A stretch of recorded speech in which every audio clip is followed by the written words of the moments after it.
પ્રણામ મિત્રો. મારા વાંચનમાંથી આપણે સ્વાધ્યાય કરીએ. જિંદગીનો ગોલ શું? વિશ્વનો દરેક જીવ આ પૃથ્વી પર જન્મ લે છે. આયુષ્ય પૂરું થતાં મૃત્યુ પામે છે.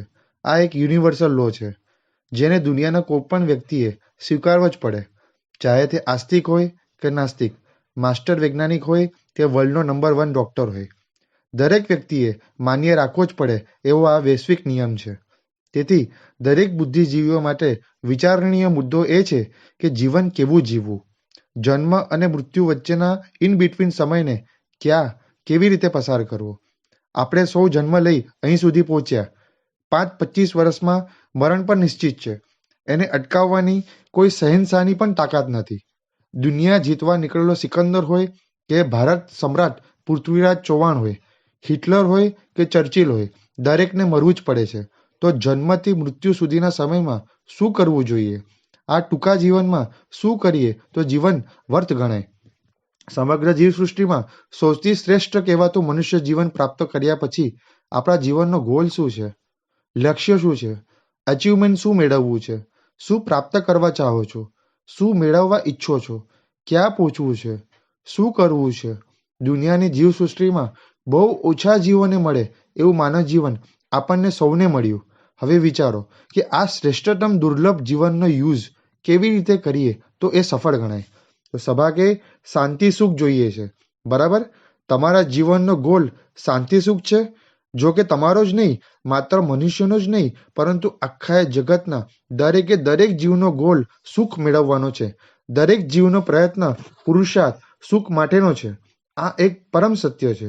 દુનિયાનો કોઈ પણ માણસ જન્મથી માંડીને પોતાનું આયુષ્ય પૂર્ણ ન થાય ત્યાં સુધી સુખ મેળવવાનો અને દુઃખ દૂર કરવાનો જ પ્રયત્ન કરે છે. જીવ દરેક પ્રવૃત્તિ માત્ર ને માત્ર સુખ પ્રાપ્તિ માટે જ કરે છે. પરંતુ લાખો પ્રયત્નો કરવા છતાં વિશ્વની એક વ્યક્તિ પાવરથી એવું કહી શકતી કે હું 24 કલાક 12 મહિના હોલ લાઈફ સુખમાં જીવું છું. લક્ષ્ય એક, દિશા જુદી જુદી. વિશ્વની 7.5 અબજની વસ્તીને તમે પૂછશો કે તમારા જીવનનું લક્ષ્ય શું છે, તો એ બધા જ વ્યક્તિઓ એક અવાજે જવાબ આપશે કે સુખી થવું છે. દરેકનો ગોલ સુખી થવાનો, 24 કલાક સુખી થવાના ઉપાયોની જ વિચારણા, લોહી પાણી એક કરીને થતો પુરુષાર્થ માત્ર સુખી થવા માટે જ. જે કાંઈ પણ કરે તે બધું સુખી થવા માટે જ કરે છે. છતાંય નિરાશા, ડિપ્રેશન, દુઃખ, બેચેની, ભય, અપ્રસન્નતા, અસ્વસ્થતાનો અનુભવ દુનિયા કરી રહી છે. કેમ? આ મારો તમને પ્રશ્ન છે. શાંતિથી બેસીને આ પરિસ્થિતિનું કારણ વિચારવું જોઈએ કે લક્ષ્ય સુખનું હોવા છતાં, જીવનના તમામ પ્રયત્નો સુખ પામવા માટેના હોવા છતાં દુઃખ અને બેચેની જ કેમ અનુભવાય છે? વિશ્વની તમામ વ્યક્તિને જેમાં સુખ દેખાય એ તરફ તેની દોડ છે. નાના બાળકને રમકડામાં સુખ લાગ્યું તો એની પાછળ દોડે. થોડો મોટો થાય પછી મિત્ર વર્તુળ, રમવું, હરવું ફરવું એમાં સુખ લાગે માટે એની મથામણ કરે.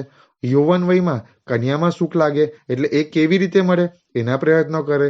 મનગમતી કન્યા મળી ગયા પછી રૂપિયામાં સુખ લાગે તો પત્ની પરિવારને પણ છોડીને, તમામ અનુકૂળતાઓ છોડીને, ગામડાનો બંગલો છોડીને શહેરની કોતરીમાં રહેવાનું પસંદ કરે. મુંબઈની લોકલ ટ્રેનમાં ઘેટા બેકરાની જેમ પીસાય. ઓફિસમાં બોસ ધમકાવે તો પણ શાંતિથી સાંભળે. રાત દિવસ રૂપિયા મેળવવાની જ મહેનત. એના માટે બધી પ્રતિકૂળતાઓ સહન કરે. કેમ? પૈસામાં સુખ લાગે છે. આટલી મજૂરી કરીને પૈસા એકઠા કરે, પછી માનપાન, સ્ટેટસ, પ્રતિષ્ઠામાં સુખ લાગે તો એના માટે આટલી મહેનતથી ભેગા કરેલા રૂપિયા પણ છોડી દે, દાન આપે અને હવે લોકો પ્રશંસા કરે, 4 જણ બોલાવે, સમાજમાં નામના સ્ટેટસ મળે, પોતાનું લેવલ ઊભું થાય, એની મથામણ ચાલુ કરે. ખરેખર શાંતિથી બેસીને વિચારવું જોઈએ કે વસ્તુ સુખ ક્યાં છે. કોઈક થિયેટરમાં બેસીને મૂવીનો ફર્સ્ટ ડે ફર્સ્ટ શો જોવામાં સુખ માને છે, તો કોઈક ગ્રેજ્યુએટ, ડબલ ગ્રેજ્યુએટ થઈ માસ્ટર ડિગ્રી મેળવવામાં સુખ માને છે, કોઈક કોલેજમાં બંક મારી જૂ બીચ ચોપાટી પર ફરવામાં સુખ માને છે, તો કોઈક WhatsApp, Facebook, internet, YouTube, Insta વગેરેમાં કલાકો સુધી ટાઈમપાસ કરવામાં સુખ માને છે, કોઈક જીમમાં કસરત કરીને, વોકિંગ અને ડાયટિંગ કરીને શરીરને હેલ્ધી રાખવામાં સુખ માને છે, તો કોઈક એસીમાં બેસીને યોગા કરવામાં, શ્વાસોશ્વાસ ગણવામાં સુખ માને છે. કેટલાક રિસોર્ટમાં જવામાં, સ્વિમિંગ કરવામાં, બાથમાં પડ્યા રહેવામાં સુખ માને છે, તો કેટલાક પરસેવો પાડી રૂપિયા કમાવામાં સુખ માને છે. ટૂંકમાં સુખ મેળવવાનું લક્ષ્ય એક હોવા છતાં દરેકની મહેનત અલગ અલગ દિશામાં છે. એક જ પરિવારના 4 મેમ્બર હોવા છતાં દરેકની સુખ મેળવવાની દિશા જુદી જુદી છે. અલગ અલગ દિશામાં સુખ માટેના આટલા પ્રયત્નો કર્યા પછી પણ એક વ્યક્તિ એવું નથી બોલી શકતી કે હું 24/7 આનંદમાં છું. રાત દિવસ શાંતિ ચેન માટે મઠામણ કરવા છતાં જીવનમાં શાંતિ સ્વસ્થતા અનુભવાતી નથી. આમાં કોઈને બે મત છે. જેમ ભૂખ લાગી તો ભોજન કરીને ભૂખના દુઃખને દૂર કર્યું, તરસ લાગી તો પાણી પીને તરસના દુઃખને દૂર કર્યું, ગરમી લાગી તો એસી ચાલુ કરીને ગરમીના દુઃખને દૂર કર્યું. એમ અશાંતિના દુઃખને દૂર કરવા પણ તમે અલગ અલગ હજારો પ્રયત્નો કર્યા, છતાં અશાંતિનું દુઃખ દૂર થયું નથી થયું. તો પછી તમે અશાંતિને દૂર કરવા કરેલા 24 કલાકનું પુરુષાર્થનું ફળ શું? સમસ્યાનો નિચોડ લાવવો જ છે. મહેનત સુખની હોવા છતાં સુખ મળતું નથી, અનુભવાતું નથી. તો ક્યારેય વિચાર્યું નહીં કે આવું કેમ બને છે? તમે અમદાવાદથી મુંબઈ જવા નીકળ્યા, ઘણો સમય પસાર થઈ જાય, ઘણા કિલોમીટર ગાડી આગળ ચાલી ગયા, પછી પણ મુંબઈનો માઇલસ્ટોન ન આવે તો શું કરો? ઊભા રહી કોઈકને પૂછો કે ગાડીની સ્પીડ વધાર્યા જ કરો? કોઈને પૂછ્યા વગર ગાડીની સ્પીડ વધાર્યા કરવી એ બુદ્ધિમત્તા કહેવાય કે મૂર્ખતા? એમ પુરુષાર્થ કરવા છતાંય ફળ નથી મળતું, સુખ શાંતિ નથી મળતા, તો કોઈને પૂછવું જોઈએ કે એ દિશામાં વધુ તાકાતથી પ્રયત્નો કરવા જોઈએ. અને જે વધુ તાકાતથી એ દિશામાં જ પ્રયત્નો કર્યા કરે તે એ બુદ્ધિશાળી કહેવાય કે મૂર્ખ? પોતાને બુદ્ધિશાળી માનતા એવા આપણે મહેનત વેસ્ટ જાય એ કેવી રીતે ચાલે? આપણે બધાએ સાથે મળીને એનાલિસિસ કરવું છે, સાચા સુખનું સંશોધન કરવું છે. હું એક પછી એક સિદ્ધાંતો, તર્કો, દ્રષ્ટાંતોથી એકદમ ટેકનિકલ વેથી સમજાવવાનો પ્રયત્ન કરીશ. આપણે ચર્ચા કરીશું. તમે તમારી વાત રજૂ કરજો, હું મારી વાત રજૂ કરીશ, અને એ રીતે કરતા આપણે સાચા સુખની દિશા સુધી પહોંચવું છે.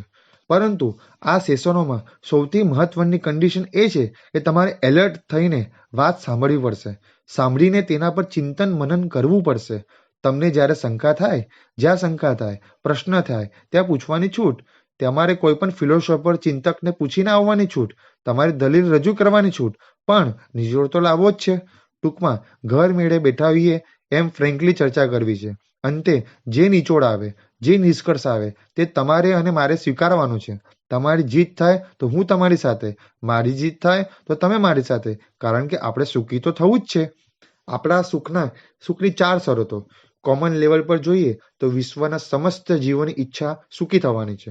સુખનો તીવ્ર અભિલાષ છે. અને સુખ પણ પાછું કેવું જોઈએ છે? દુઃખ વગરનું, કાયમી, સૌથી ચડિયાતું અને સ્વાધીન. દુઃખ વગરનું સુખ. શરીર સ્વસ્થ હોય, શરીરમાં બીજે ક્યાંય કોઈ જ તકલીફ ન હોય, માત્ર દાળ દુખતી હોય તો ચાલે? સ્વાદિષ્ટ ચૂરમાનો લાડુ હોય, એમાં નાનકડી પર ગોળની કાકડી આવી જાય તો એ સ્વાદ બગડી જાય ને, મોઢું બગડી જાય ને.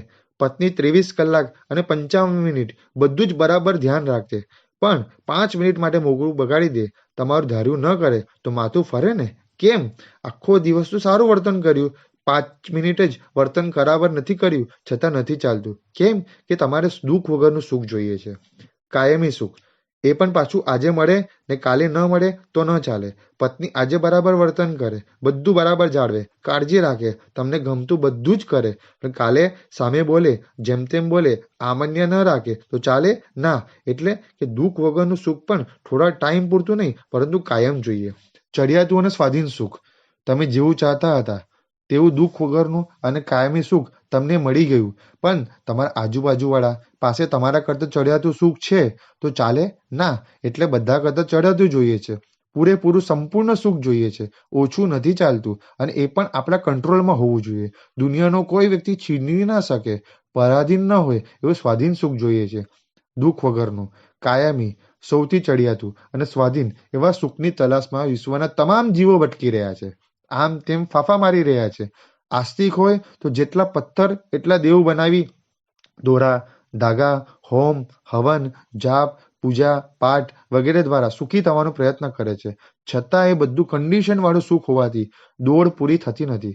નાસ્તિક હોય તો ડિગ્રીમાં સુખ લાગ્યું તો એ તરફ દોડ્યા, કન્યામાં સુખ લાગ્યું તો એના તરફ દોડ્યા, પૈસામાં સુખ લાગ્યું તો એના તરફ દોડ્યા, સ્ટેટસમાં સુખ લાગ્યું તો મહેનતથી કમાયેલા રૂપિયા છોડી એના માટે મહેનત કરી.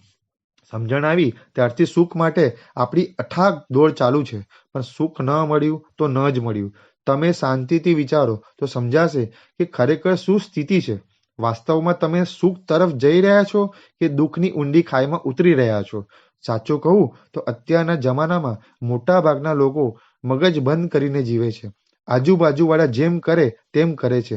આજુબાજુવાળાની જેવી જીવનશૈલી છે એવી જીવનશૈલી બનાવવાનો પ્રયત્ન કરે છે. લોકોને જોઈ જોઈને પોતાનું બદલતા જાય છે. એ પ્રાપ્ત કરવા આખી જિંદગી મથ્યા કરે છે, દોડ્યા કરે છે. સુખની આશામાં ને આશામાં જીવ્યા કરે છે. પાછી આપણી આ દોડ આ જિંદગીની નથી, અનંત કાળથી ચાલુ છે. છતાં જેવું સુખ આપણે ઈચ્છીએ છીએ એવું તો નથી જ મળ્યું. તો એવું નથી લાગતું કે સુખની દિશા આના બદલે બીજી કોઈ હોઈ શકે છે? આટલું દોડ્યા છતાં સફળ નથી થયા તો હવે કાંઈ ફેર વિચારણા નથી કરવી? એન્ડલેસ દોડ હવે પૂરી નથી કરવી? બુદ્ધિશાળી એવા મારે હવે સાચી દિશા તરફ જવું છે એવી ઈચ્છા નથી જાગતી? જો તમને ખરેખર ઈચ્છા જાગી હોય કે હવે સાચા સુખની દિશામાં આગળ વધવું છે, તો મારી પાસે મારા ભગવાને બતાવેલો એક એવો રસ્તો છે જેના પર ચાલતા સાચું સુખ મળશે જ.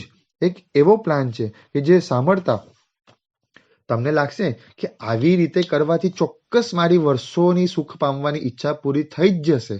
એક એવી અક્ષીણ જડીબુટ્ટી છે જેનું સેવન કરતાની સાથે જ તમે સુખી બની જશો, સ્વસ્થ બની જશો. એ પણ પાછું ક્ષણિક નહીં, કાયમી. અધૂરું નહીં, સંપૂર્ણ. નબળું નહીં, સૌથી ચડિયાતું. કોઈના કંટ્રોલવાળું નહીં, સ્વાધીન. એવા વાસ્તવિક સુખના ભોગતા તમે બની જશો. તમારી સુખની દિશા કઈ? પરંતુ એની પહેલા તમારા દિલો દિમાગમાં સુખની થિયરી શું છે? તમારા સુખ દુઃખના સમીકરણો કેવા છે તેનું એનાલિસિસ કરવું પડશે. તમારી પાસે તમારા મનમાં એવો કોઈ પ્લાન છે કે આવું આવું કરવાથી સાચું સુખ મળી જશે? જેમ માસ્ટર ડિગ્રીધારીઓ એવો પ્રોજેક્ટ રિપોર્ટ બતાવે કે આપણને એ જોતા સામર્થ્ય જ હાથમાં નફો દેખાય. આવું કંઈ તમારી પાસે છે? આટલા વર્ષોથી જીવો છો, કેટલાય વર્ષોના ફ્યુચર પ્લાનિંગ પણ કરી દીધા છે. કેટલાયને સલાહ આપો છો, કેટલાયની સલાહ લો છો, વર્લ્ડ ટૂર કરો છો, ઘરે બેઠા બેઠા નેટ પર આખી દુનિયા જુઓ છો, પોતાની જાતને સૌથી સ્માર્ટ માનો છો. મારા જેવો હોશિયાર કોઈ નથી, મને જ બધી જ ખબર પડે છે. સચિને કેવી રીતે રમવું જોઈએ અને મોદીએ કેવી રીતે રાજ્ય કરવું જોઈએ એની પર વિચારણા કરનારા એવા તમને લોકોને મારો પ્રશ્ન છે કે તમને સુખ ક્યાં લાગે છે? કોઈને એર કન્ડિશનમાં સુખ લાગે છે, કોઈને સાબુથી નાહીને ફ્રેશ થવામાં સુખ લાગે છે, કોઈકને પરિવારને સેટ કરવામાં, એમની ઈચ્છાઓ પૂરી કરવામાં સુખ લાગે છે, કોઈકને દારૂમાં સુખ દેખાય છે, કોઈકને સ્વસ્ત્રી હોવા છતાં પરસ્ત્રીમાં સુખ દેખાય છે, કોઈકને અન્યાય અનીતિ કરીને પણ પૈસા ભેગા કરવામાં સુખ દેખાય છે, કોઈકને રૂપિયા ખર્ચી સ્ટેટસ બનાવવામાં સુખ દેખાય છે, કોઈકને કાશ્મીર અને સ્વિટ્ઝરલેન્ડ ફરવામાં સુખ દેખાય છે, કોઈકને ઇન્ડિયા છોડી અમેરિકા સેટ થવામાં સુખ દેખાય છે. દરેકને સુખ જોઈએ છે, પણ દરેક જીવની સુખની દિશા જુદી છે. દરેકની મહેનત જુદી દિશામાં છે. તમે કઈ દિશામાં દોડો છો એ મારે જાણવું છે. જાણીને તે વિચારધારા સાચી કે ખોટી તેની તમારી સાથે ચર્ચા કરવી છે. આપણે સૌએ અંતે સાચી દિશા સુધી પહોંચવી, સુખી બનવું છે. ખરેખર સાચા દિલથી તમારે સુખી થવાની ભાવના હોય, નાનું પણ દુઃખ ન જોઈતું હોય, તો તમારે તમારી મનોવૃત્તિનું, માનસિકતાનું, વિચારોનું ઊંડાણથી સંશોધન કરવું પડશે. તટસ્થ રીતે વિચારવું પડશે કે મને સુખ ક્યાં લાગે છે અને જ્યાં સુખ લાગે છે તે સાચું છે કે ભ્રામિક છે. તમારી ફિલિંગ શું છે? આ બધું વિચારવા દ્વારા આપણે એક્ઝેક્ટ પોઈન્ટ ડિટેક્ટ કરવો છે. કેમ કે નિદાન થઈ ગયા પછી ટ્રીટમેન્ટ કરવી તો ઇઝી છે. બોલો, તમને સુખ ક્યાં લાગે છે? ખરેખર પૈસામાં સુખ છે? સભા કે ખૂબ બધા રૂપિયા હોય તો સુખ લાગે છે. જો પૈસા પોતે સુખ હોય તો આખો બંગલો રૂપિયાના બંડલોથી ભરી દઈએ અને એની વચ્ચે તમને બેસાડી દઈએ તો સુખી થઈ જશો? અને રિયલમાં પૈસામાં સુખ છે તો આ દુનિયામાં સૌથી વધારે સુખીમાં સુખી વ્યક્તિ કેશિયર હોવો જોઈએ. તમારે પણ સુખી થવું હોય તો કેશિયર જ બનવું જોઈએ, બરાબર ને? સૌથી મહત્વની વાત એ છે કે જો પૈસામાં સુખ છે તો પૈસાની હાજરીમાં તો દુઃખનો અનુભવ ન જ થવો જોઈએ. પણ બોલો, વાસ્તવમાં આવું છે? નથી. કેમ કે જેટલા પૈસા વધારે તેટલું તેને સાચવવાનું, ગોઠવવાનું, જાળવવાનું કામ વધારે ટેન્શનવાળું છે. રસ્તે જતા રૂપિયાની બેગ હાથમાં હોય તો કેટલું ટેન્શન હોય. અને પૈસામાં સુખ હોય તો જેની પાસે પૈસાના ઢગલા છે એ તો સુખી જશે ને? પણ એવું નથી. એવી તો તમને પણ ખબર છે, બરાબર ને? તો પૈસામાં સુખ કેવી રીતે માનવું? સભા કે સાહેબજી, પૈસામાં સુખ એટલે પૈસાથી મળતી સામગ્રીમાં સુખ, સામગ્રીના ભોગવટામાં સુખ. એનો મતલબ કે પૈસામાં સુખ નથી, પરંતુ પૈસાથી મળતી સામગ્રીમાં સુખ છે. સામગ્રી જેટલી વધારે તેટલું સુખ વધારે. સામગ્રીનો ભોગવટો જેટલો વધારે તેટલો સુખનો અનુભવ વધારે. આવું તમારું કહેવું છે. તમે બરાબર ધ્યાનથી સાંભળજો. અહીં કથા નથી ચાલતી, પણ ટેકનિકલ વાતો ચાલે છે. એટલે જેમ જેમ હું આગળ વધું તેમ તેમ બરાબર વિચાર વિમર્શ કરજો અને સમજાયા પછી જ હા પાડજો. જ્યાં તમને બરાબર ન લાગે ત્યાં મને અટકાવજો અને પ્રશ્ન કરજો, પણ સમજ્યા વગર બધી વાતમાં હાયા હા નહીં કરતા. મારી વાત લોજિકલી બેસે તો જ હા પાડજો, બાકી મારો વિરોધ કરવાની છૂટ છે. સામગ્રીઓમાં પણ સુખ ક્યાં સુધી? ફરી પૈસામાં સુખ નથી, પણ પૈસાથી મળતા પદાર્થો, સામગ્રી, અનુકૂળતાઓમાં સુખ છે અને સામગ્રીના અભાવમાં દુઃખ છે. આવું તમારું મંતવ્ય છે. મતલબ કે ગરમીમાં એસી, ઠંડીમાં હીટર, સૂવા માટે મખમલના ગાદી તકિયા, સ્ત્રી વગેરેનો કોમળ સ્પર્શ, સ્વાદિષ્ટ મનગમતું ભોજન, મન બહેલાઈ જાય તેવા સુગંધિત દ્રવ્યો, આંખને ગમે તેવા દ્રશ્યો, કાનને પસંદ પડે તેવું સંગીત, આ 5 ઇન્દ્રિયોના અનુકૂળ વિષયો જેમાંથી મળે તેવી તમામ સામગ્રી મળે તો સુખ, એવું તમને લાગે છે, બરાબર ને? સબાકે હાજી. જો સામગ્રીમાં સુખ આપવાનો સ્વભાવ હોય તો દુનિયાના કોઈ પણ વ્યક્તિને કોઈ પણ ટાઈમે સામગ્રીથી સુખ અનુભવવું જોઈએ. જેમ અગ્નિમાં ઉષ્ણતાનો સ્વભાવ છે, તો કોઈ પણ વ્યક્તિ ક્યારેય પણ અગ્નિને અડે તો ઉષ્ણતાનો જ અનુભવ થાય. પાણીમાં ઠંડક આપવાનો સ્વભાવ છે, તો કોઈ પણ વ્યક્તિને પાણીથી એની ટાઈમ ઠંડકનો જ અનુભવ થાય. તેમ સામગ્રીમાં સુખ આપવાનો સ્વભાવ હોય તો કોઈ પણ વ્યક્તિને કોઈ પણ સમયે કોઈ પણ પરિસ્થિતિમાં સુખનું ફિલિંગ થવું જોઈએ અને સાથે સાથે જેમ જેમ ભોગવો તેમ તેમ સુખ વધવું જોઈએ. આવો અનુભવ સામગ્રીના ભોગવટામાં થાય છે. સભા કે ગરમીમાંથી એસી રૂમમાં પ્રવેશતા સુખનો જ અનુભવ થાય છે અને એસીમાંથી ગરમીમાં જઈએ તો દુઃખનું ફિલિંગ થાય છે. જો એસીમાં સુખ આપવાની તાકાત હોય તો એસીમાં બેઠેલી દરેક વ્યક્તિને દરેક ટાઈમે સુખનો અનુભવ થવો જોઈએ, પણ એવું થતું નથી. તમે એસીમાં બેઠા હો અને સમાચાર મળે દીકરો એસએસસીમાં ફેલ થયો છે, તો એસીમાં બેઠા હોવા છતાં સુખનો અનુભવ થાય? આપણે તો એવી વસ્તુ જોઈએ જે કોઈ પણ સંયોગોમાં, કોઈ પણ પરિસ્થિતિમાં, કોઈ પણ સમયે સુખ આપે જ. બોલો, તમારી પાસે એવી ચીજ છે જે દરેક ઘટનામાં સુખ આપી શકે? શરીર બીમાર તો સામગ્રી નાકામયાબ. તમને સામગ્રીમાં સુખ લાગે છે. ચલો કલ્પના કરો કે તમને નસીબનો સાથ મળ્યો અને ખૂબ રૂપિયા કમાયા. સામગ્રી મળી ગઈ, સેન્ટ્રલ એસી આવી ગયું, બધી જ અનુકૂળતાઓ મળી ગઈ. હવે તમારા સુખ દુઃખના સમીકરણ મુજબ તો ગમે ત્યારે ગમે તે પરિસ્થિતિમાં તમને સુખનો જ અનુભવ થવો જોઈએ, બરાબર ને? તમારી આ વાતમાં થોડી વાર માટે હું પણ સંમત થઈ જાઉં, પણ માની લો કે તમારા શરીરમાં અચાનક ભયંકર બીમારી આવી ગઈ. હવે સામે રહેલી સામગ્રી તમને સુખ આપી શકે? તમારા મનગમતા પ્રાણ પ્યારા જેના માટે તમે લોહી પાણી એક કરીને રાત દિવસ મહેનત કરો છો, 24 કલાક ટેન્શનમાં રહો છો, એવા પૈસા પણ તમને તે ટાઈમે સુખ આપી શકે? જો સામગ્રીમાં જ સુખ હોય તો પૈસાથી બધી સામગ્રી મળી શકે તેમ છે. હવે તમે બીમાર પડ્યા, શરીર અસ્વસ્થ થઈ ગયું, ત્યારે તમારી પાસે બે વિકલ્પ છે. માંડ માંડ ભેગા કરેલા 5 લાખ રૂપિયાથી સામગ્રી લાવવી કે પછી બીમારી દૂર કરવા, આરોગ્ય પ્રાપ્ત કરવા, ટ્રીટમેન્ટ કરાવવી. આ બંનેમાંથી તમે કયો વિકલ્પ સ્વીકારશો? સભા કે ટ્રીટમેન્ટ કરાવશું, કેમ કે હેલ્થ ઇઝ વેલ્થ. હા, બરાબર. પહેલું સુખ તે જાતે નર્યા. એનો મતલબ એ થયો કે શરીરમાં કોઈ બીમારી આવે એટલે બહારની બધી જ સામગ્રી, પૈસા, પત્ની, પરિવાર સુખ આપવા માટે અસમર્થ બની જાય છે. તાવ આવ્યો હોય તો મીઠો પેંડો પણ કડવો લાગે. ડાયાબિટીસ હોય તો જીભને અનુકૂળ પેંડો પણ મારનારો લાગે. ટૂંકમાં શરીર અસ્વસ્થ બન્યા પછી, શરીરમાં બીમારી આવ્યા પછી એક પણ ચીજ સુખ આપવા સમર્થ બનતી નથી. BMW કાર હોય કે દુનિયાની ટોચની મનોરંજનની પ્લેસ હોય, મનગમતું ભોજન હોય કે મનપસંદ સામગ્રી હોય, ટીવીની કોઈ પણ સિરિયલ હોય કે મોબાઈલનું કોઈ પણ એપ્લિકેશન હોય, વિશ્વની તમામ સામગ્રી શરીરની અસ્વસ્થતામાં નકામી છે, વેસ્ટ છે, મતલબ વગરની છે. જો ખરેખર સામગ્રીમાં સુખ આપવાની તાકાત હોય તો ગમે તે સમયે ગમે તેવા સંયોગોમાં સુખ થવું જ જોઈએ, પણ શરીર બીમાર હોય ત્યારે સામગ્રી દ્વારા સુખનો અનુભવ નથી થતો. આ વાતમાં તમે સંમત છો? સભા કે હા સાહેબ, આપની આ વાત બરાબર છે. એટલે તમને એટલું તો સ્પષ્ટ થઈ જ ગયું કે શરીર અસ્વસ્થ થઈ જાય પછી ગમે તેટલી સામગ્રી હાજર હોય તે સુખ આપી શકતી નથી. હવે હું તમને પૂછું છું કે જેમ પાણીનો સ્વભાવ ઠંડક આપવાનો છે અને અગ્નિનો સ્વભાવ બાળવાનો છે, તો એની ટાઈમ એવરી ટાઈમ ગમે તે પરિસ્થિતિમાં પાણી ઠંડક જ આપે અને અગ્નિ બાળે જ. તેમ જો સામગ્રીમાં સુખ હોય, સામગ્રીમાં સુખ આપવાનો સ્વભાવ હોય તો ગમે તે સંયોગોમાં એ સુખ જ આપે, પણ આવું થતું નથી, તો એને સુખ કેવી રીતે કહેવાય?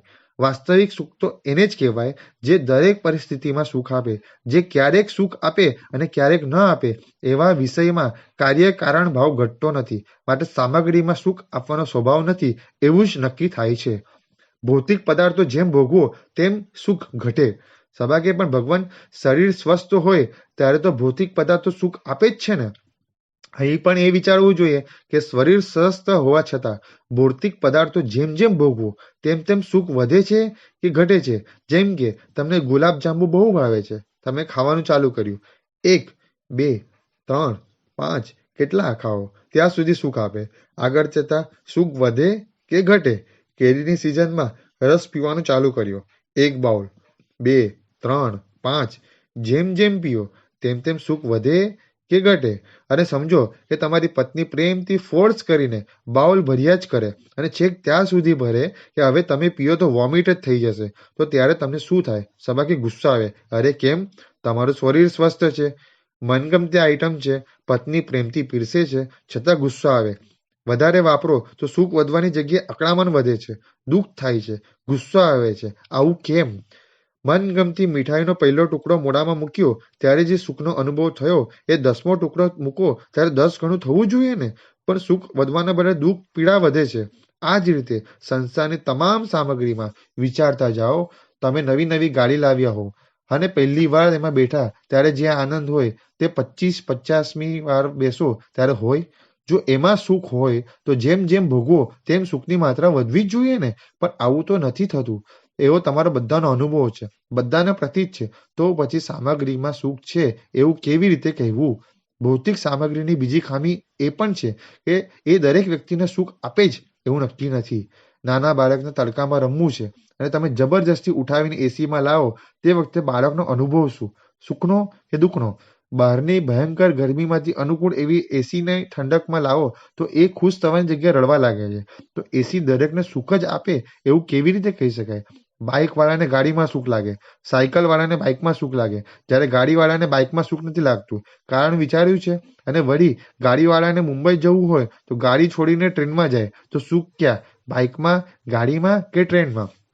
બે વેપારી છે, એમાંથી એકની દુકાનમાં ખૂબ લોકો માલ લેવા આવે છે. એ વેપારીને બેસવાનો, ખાવા પીવાનો પણ ટાઈમ મળતો નથી. સવારથી ઊભો ને ઊભો જ છે, પરસેવે રેબઝેબ થઈ ગયો છે. અને બીજો વેપારીને દુકાને માલ લેવા એક પણ વ્યક્તિ આવતી નથી, શાંતિથી એસીમાં બેસીને ચા પી રહ્યો છે. આ બંનેમાંથી તમને સુખી કોણ લાગે? સબાકે જેની દુકાનમાં વધારે ઘરાકી છે એ જ સુખી હોય ને. કેમ? તમારા માટે તો એસીનું ભૌતિક અનુકૂળતાનું સુખ બીજા વેપારી પાસે છે તો એને વધારે સુખ હોવું જોઈએ ને. શાંતિથી વિચારો. એક બાજુ ભૌતિક અનુકૂળતા તો નથી પરંતુ માત્ર કષ્ટ છે, છતાં અનુભવ સુખનો છે. અને બીજી બાજુ તમામ અનુકૂળતા છે છતાં અનુભવ દુઃખનો છે. તો ખરેખર સુખ દુઃખ છે ક્યાં? જો અનુકૂળતામાં સુખ હોય તો પહેલા વેપારી કરતાં બીજા વેપારી પાસે વધારે સુખ હોવું જોઈએ, પણ અનુભવ તો તદ્દન વિપરીત થાય છે. તમને પોઝ એરિયાના ફ્લેટમાં સુખ લાગ્યું તો મહેનત મજૂરી કરીને માંડ માંડ ભેગા કરેલા રૂપિયા છોડીને ફ્લેટ લીધો, અને આટલો સારો ફ્લેટ મળ્યા પછી કંટાળીને બહાર ઝૂંપડા જેવી હોટલ ધાબામાં જાઓ છો, તો સુખ ક્યાં? ઘરમાં કે બહાર ફરવામાં? જો બહાર ફરવામાં સુખ છે તો મજૂરી કરીને મેળવેલા રૂપિયા ખર્ચીને ઘર કેમ લીધું? અને પોઝ એરિયાના આલિશાન ફ્લેટમાં સુખ છે તો એને છોડીને બહાર ફરવા કેમ જાઓ છો? ચેન્જ કંટાળાનું સૂચક છે. સબા સાહેબ ચેન્જ જોઈએ ને. ચેન્જ કોને જોઈએ? જેને કંટાળો આવતો હોય એને જ ને. ટીવી જોતા જોતા ચેનલ ફેરવ્યા કરે. કેમ? એકમાં કંટાળો આવે છે. આત્માનો સ્વભાવ સુખમાં રહેવાનો છે, માટે જેમાંથી સાચે સાચ સુખ મળતું હોય એમાં ક્યારેય કંટાળો ન આવે. જો સામગ્રીમાં સુખ આપવાની તાકાત હોત તો એનાથી ક્યારેય કંટાળો ન આવે, એમાં ચેન્જ કરવાની ઈચ્છા ન જાગે. અને જો આવું થાય છે તો સમજી જાય શકાય કે એમાં સુખ આપવાની તાકાત નથી, માટે ચેન્જ લાવવો પડે છે. એટલે ફરી સુખ ક્યાં છે? મોટા મોટા કરોડપતિઓ, હાઈ સોસાયટીના રહીશો પોતાનું કરોડોનું ઘર છોડીને ઝૂંપડા જેવા ઢાબામાં જઈને છાશ અને રોટલો ખાઈને આનંદ પામે, તો વાસ્તવમાં સુખ ક્યાં? વેલ ફર્નિશ બંગલામાં કે ઢાબાના ખાટલામાં? મેવા વિસ્તારમાં કે રોટલા અને છાશમાં? ઘરમાં ટોપ ક્વોલિટીનું ભોજન બનાવ્યું હોય, પ્રેમાળ પત્ની પ્રેમથી પીરસતી હોય, છતાં તે છોડીને હોટલના સામાન્ય વેટરના હાથનું જમવા જાય. હોટલવાળો પોતાનો ધંધો લઈને બેઠો છે, એને તમારા સ્વાસ્થ્યની ચિંતા નથી. એ તો પોતાને જે રીતે વધુ ફાયદો થાય એ પ્રમાણે હલકા સડેલા ધાન્ય યુઝ કરી ભેળસેળ કરે, છતાં રૂપિયા ખર્ચીને ત્યાં જમવા જાય, ઉપરથી વેઇટરને બક્ષિસ આપે, તો સુખ ક્યાં? જેને માથે વાળ નથી આવતા એ વાળ નથી એટલે દુઃખી છે, અને જેને વાળ આવે છે તે જાત ભાતના કટિંગ કરાવીને ખુશ થાય છે. કેટલાકને તો માટે તાલ કરાવવાનો શોખ હોય છે, તો વાળ હોય એમાં સુખ કે ન હોય એમાં સુખ. જે ગરીબ છે, જેની પાસે કપડાં નથી, તે કપડાને થીંગડા મારીને પહેરે, પણ હવે તો જે કરોડપતિ છે તે પણ થીંગડા મારીને કપડાં પહેરે, આખા કપડાને ફાડીને પહેરે. ખરેખર ખબર જ નથી પડતી કે સુખ શેમાં. ફેશનના નામે સ્લીવલેસ કપડાં પહેરે ને પછી તડકાથી બચવા ગ્લવ્સ પહેરે. ખરેખર તો કપડાં મર્યાદા માટે હોય છે. તે જ કપડાનો ઉપયોગ હવે મર્યાદા મિટાવવા માટે થઈ રહ્યો છે. આર્ય દેશની વેશભૂષા જ એવી હતી કે પોતાને અને બીજાને એનાથી નુકસાન ન થાય. આજની વેશભૂષાના કારણે તો દુરાચારનો રાફડો ફાટ્યો છે. વિચારો, સુખ ક્યાં? બહાર કે અંદર? મારો તો તમને એક જ સવાલ છે. બોલો, સુખ ક્યાં છે અને દુઃખ ક્યાં છે? આનું એનાલિસિસ કરવા આપણે ભેગા થયા છે. ડિબેટ કરીને સાચા સુખ સુધી આપણે પહોંચવું છે. હું તમને અલગ અલગ દ્રષ્ટાંત દ્વારા સમજાવું છું. સુખ ક્યાં છે, બહાર કે અંદર? એક ઘરમાં બે ભાઈઓ છે. એક ભાઈના લગ્ન થયા. વહુ ઘરમાં આવી. આવતાની સાથે જ બધું કામ સંભાળી લીધું. ઘરનું 100% કામ એ કરે છે. બધા આનંદથી જીવે છે. 2 વર્ષ પછી બીજા ભાઈના લગ્ન થયા. બીજી વહુ ઘરમાં આવી. હવે ઘરનું બધું કામ બંને વહુ સાથે મળીને કરે છે. પણ નાની વહુ થોડી આળસુ છે, એટલે એ 40% જ કામ કરે છે. આ જોઈને મોટી વહુને વિચાર આવે છે કે આ કામ ન કરે એવું કેવી રીતે ચાલે? બધું કામ મારે જ કરવાનું? આવું વિચારીને દુઃખી થાય છે. આવું કદાચ તમારા જીવનમાં પણ બનતું હશે. તમે વિચારો કે પહેલા મોટી વહુ ઘરનું 100% કામ કરતી હતી, છતાં સુખી હતી. નાની વહુ આવ્યા પછી તેને 60% જ કામ કરવું પડે છે, એટલે એનું 40% કામ ઘટ્યું. મતલબ કે એને અનુકૂળતા મળી, આરામ મળ્યો. પહેલા જ્યારે એ ઘરનું 100% કામ કરતી હતી ત્યારે એને સમય નહોતો મળતો, એટલે એ બહાર જઈ શકતી નહોતી. હવે એ બહાર ફરવા જઈ શકે છે, છતાં સુખ વધવાના બદલે દુઃખ વધ્યું. એટલે અનુકૂળતા વધે, આરામ મળે તો સુખ વધે જ, અને કષ્ટ ઘટે તો દુઃખ ઘટે જ એવું નથી. બરાબર ને? મોટી વહુ દુઃખી દુઃખી થઈ ગઈ. પછી શું કરે? એના ચિત્તમાં ધમસાણ ચાલે. અન્યાય કેવી રીતે સહન થાય? આવું કેવી રીતે ચલાવી લેવાય? હું જ એકલી શા માટે કામ કર્યા કરું? પછી એ પોતાના પતિને ફરિયાદ કરે. રોજ રોજ કઈ ને કઈ વાત કાનમાં નાખે. વારંવારની ફરિયાદથી કંટાળીને જુદા થાય. થયા પછી હવે એ ઘરનું 100% કામ પોતે જ કરશે, અને છતાં સુખી. બહુ શાંતિથી વિચારવાની જરૂર છે. પહેલા 100% કામ કરતી હતી ત્યારે બાહ્ય કષ્ટ વધારે હતું, છતાં તે સુખી હતી. તેનાથી પરિવાર પણ સુખી હતો. પછી બાહ્ય કષ્ટ ઘટ્યું, 40% કામ ઘટ્યું, છતાં દુઃખી દુઃખી થઈ ગઈ. ક્લેશ ઝઘડા માથાકૂટ કરીને જુદી થઈ ગઈ, અને ફરી બાહ્ય કષ્ટ વધાર્યું તો સુખી થઈ. હકીકતમાં સુખ ક્યાં છે? આજે તો સમય થઈ ગયો છે, પરંતુ આપણે એટલું નક્કી કરી ગયા કે આ વિશ્વમાં કીડીથી માંડીને શહેનશાહ સુધીના તમામ જીવો સુખની તલાશમાં છે. લાખ પ્રયત્નો કરવા છતાં સુખ જળતું નથી. પૈસામાં સુખ નથી. શરીર અસ્વસ્થ બને તો સામગ્રીમાં સુખ નથી. શરીર સ્વસ્થ હોય તો પણ સામગ્રી સુખ આપે જ એવો નિયમ નથી. બાહ્ય કષ્ટ જેટલું ઘટે, અનુકૂળતા જેટલી વધે એટલું સુખ વધે જ એવું પણ નથી. આટલું આપણે જોઈ ગયા. કાયમી દુઃખ વગરનું સૌથી ચડિયાતું અને સ્વાધીન એવું વાસ્તવિક સુખ ક્યાં છે? દરેક વ્યક્તિને દરેક સંજોગોમાં, દરેક પરિસ્થિતિમાં, દરેક અવસ્થામાં સુખ અનુભવાય જ. એવું સાચું સુખ ક્યાં છે એ તમારે વિચારીને આવવાનું છે વિશેષ અવસરે. મિત્રો, આવી જ વાત લઈને ફરી મળીશ. પ્રણામ.